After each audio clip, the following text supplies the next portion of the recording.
Ano ginagawa niyo dyan? Eh, di nakaupo. Ang ibig kong sabihin, ba't kayo nakaupo dyan? Pag upo ng bata, kailangan may malalim pang dahilan. Di ba pwedeng napagod lang gustong umupo ng bata? Ba't kayo nagalit? Hinihintay po si nanay.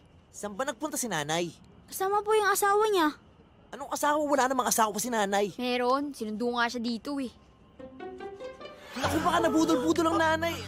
Hindi nga, asawa niya talaga yun. Kung hindi yan asawa, bakit ganito ang linya ni nanay? Pip! Pitasan na anak natin! Ibalik mo ang anak natin! Oh, sino po ba yung anak? Di ba kayong dalawa? Kulit ng mga to.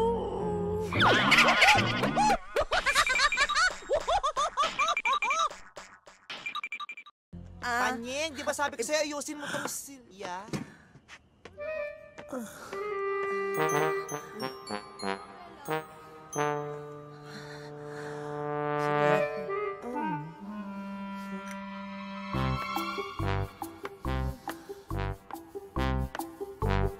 You.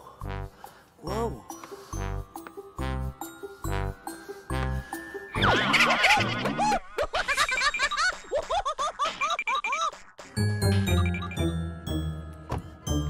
Is this a Jackstone residence? That is the house. Upstairs.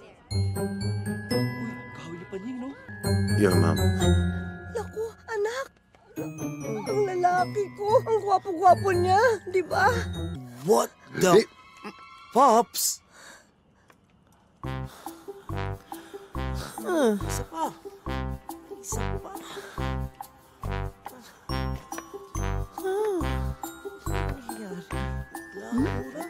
Dala ba ito ng gutom ko kaya doble-doble sila o sadyang apat talaga sila? Baka kambal-kambal. Baka yung dalawa nakamaskara lang. Hindi, ano ba kayo? Apat talaga sila. Hay naku, bakit naman? Ano bakit naman? Dalawang mukha pa nga lang, nakakatakot na. Apat pa kaya? Oo nga. Sige, magsitulog na kayo, ha? Okay? Gabi na. Good night, Nay. Sige na, good night. Anak mo rin sila, may baluga pa. Ikaw naman, ano ba tingin mo sa akin, baboy? Pagkatapos ng apat, dapat apat ulit, ganon? Hindi. Mga anak? Alam niyo, ang sarap niyong panoorin pag magkakatabi kayong apat. Opa? Oh, yes.